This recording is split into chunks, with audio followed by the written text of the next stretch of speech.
झारखंड से लेकर छत्तीसगढ़ तक नक्सलियों के खात्मे को लेकर एक डेडलाइन तय कर सुरक्षा बल के जवान अभियान चला रहे हैं। एक रणनीति बनाई गई है और उस रणनीति के तहत 2026 के 31 मार्च तक माओवादियों का खात्मा पूरी तरह से कर ले, इसे लेकर अब आक्रामक रूप में जवान दिख रहे हैं। छत्तीसगढ़ के कोरेगुट्टा पहाड़ पर अभियान जारी है तो झारखंड के सारंडा जंगल में, लेकिन इस अभियान को लेकर अब आवाज उठने लगी है। दिल्ली में कोऑर्डिनेशन कमेटी फॉर पीस का गठन हुआ, जिसमें बताया गया कि झारखंड से लेकर छत्तीसगढ़ तक आदिवासियों का शव सिर्फ जंगल से निकल रहा है। सरकार क्रूरता की तमाम कहानियों को लिख रही है, जिसमें आदिवासी बर्बाद हो रहे हैं। नक्सली के नाम पर आदिवासियों का कत्ले आम मचा है।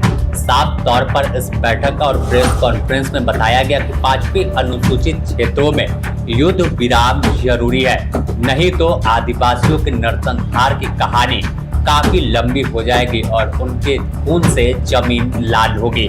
छत्तीसगढ़ के कोरेगुट्टा पहाड़ में 21 अप्रैल से अभियान चल रहा है, जो अनवरत जारी है।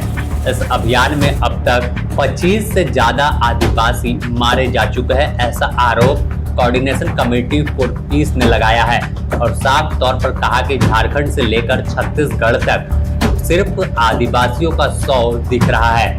सरकार तमाम क्रूरता पार करके उनकी कहानी लिख रही है। कोरेगुट्टा में 25 आदिवासियों को मारा गया, उसमें नक्सली कोई नहीं था।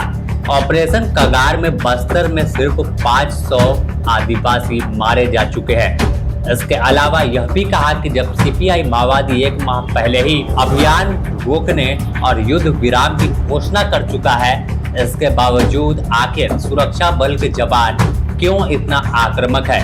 क्या सरकार इसीलिए आदिवासी मूलवासी की बात करती है, जंगल को कब्जा करना चाहती है?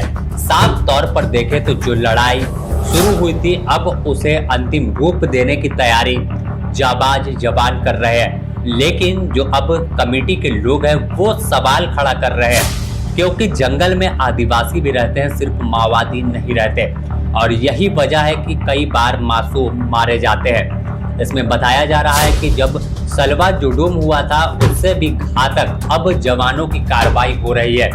इसे रोका नहीं गया तो आने वाले दिनों में और अंजाम भयावह देखने को मिलेगा।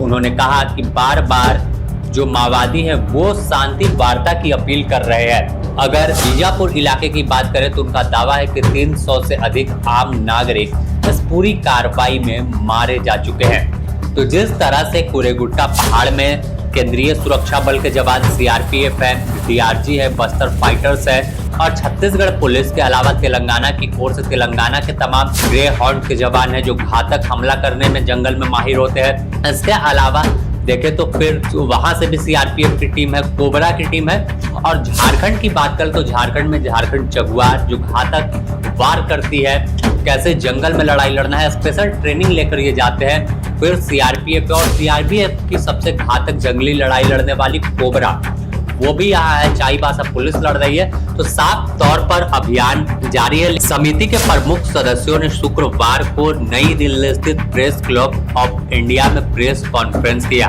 और उन्होंने कहा कि संघर्ष विराम की मांग पहले से कर रहे हैं, बावजूद कोई सुनने वाला नहीं है।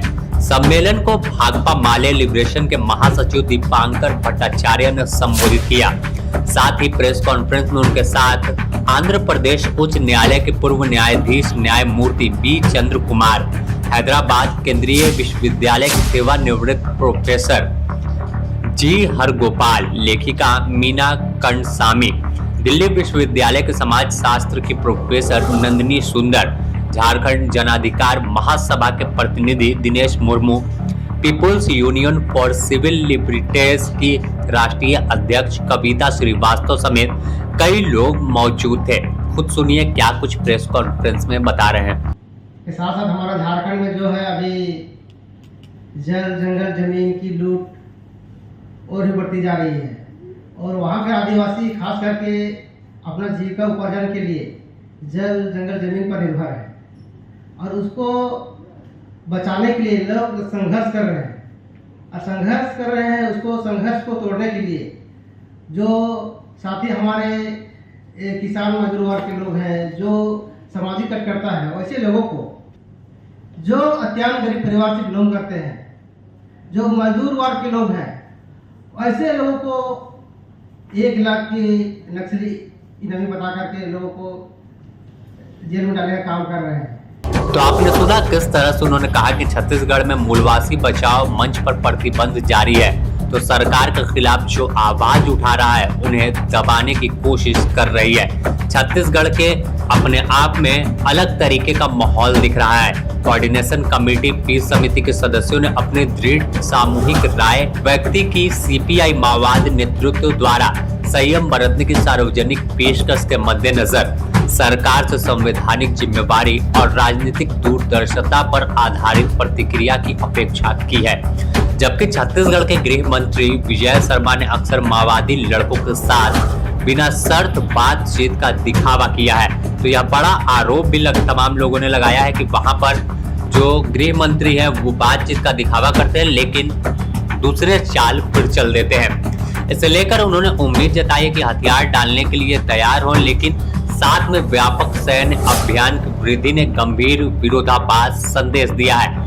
उन्होंने कहा कि एक तरफ तो आप हथियार डालने की बात करते हैं, लेकिन दूसरी तरफ आप इस तरह से जो कार्रवाई कर रहे हैं यह अपने आप में बताने को काफी है कि आप छत्तीसगढ़ को किस दिशा में ले जाना चाहते हैं। अगर सलवा जुडूम की बात कर ले तो सलवा जुडूम किस तरह से कार्रवाई करता था, जो माओवादियों के खिलाफ हथियार तमाम लोगों को दिया था, बाद में कोर्ट ने हस्तक्षेप किया था और कहा था किस तरह से वार बढ़ेगा, और देखा जा रहा था कि आपस में ही लोगों का खून बह रहा था। देखते ही माओवादी पर फायरिंग होती थी तो इसमें आम लोगों की जान भी जाती थी। तो अब इसी तरह से अब मांग तेज हुई है कि युद्ध है इसे रोक दीजिए, नहीं तो जंगल बर्बाद हो जाएगा। देखना होगा कि आखिर कब तक पूरी कहानी का अंत होता है और क्या कुछ आगे निर्णय लिया जाता है।